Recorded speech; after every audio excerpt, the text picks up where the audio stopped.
মনে আছে সেই ভাইরাল আমের আচারের রেসিপিটা? চলো আজ সেটাই ট্রাই করি। প্রথমেই জল দিয়ে ভালো করে ধুয়ে আমটা পরিষ্কার করে নিলাম। এবার আমের খোসাটা ছাড়িয়ে নিচ্ছি। এবার আমগুলো রিং রিং করে কেটে নিতে হবে, ঠিক আমি যেভাবে কাটছি এইভাবেই কাটতে হবে। এবার আমের ভেতরের বীজটা ফেলে দিচ্ছি। তারপর আবারও একবার ধুয়ে নিয়ে নিচ্ছি কড়াইয়ের মধ্যে। তারপর দিয়ে দিলাম পরিমাণ মতো চিনি। এবার ভালো করে মাখিয়ে আধা ঘন্টা মতো রেস্টে রেখে দেবো।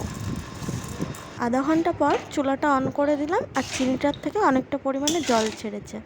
এবার একটা মশলার জন্য নিয়ে নিয়েছি পাঁচফোড়ন, ধনে, শুকনো লঙ্কা, জিরে। এবার একটু টেলে নিয়ে একটু মিক্সির সাহায্যে গুঁড়ো করে নেব।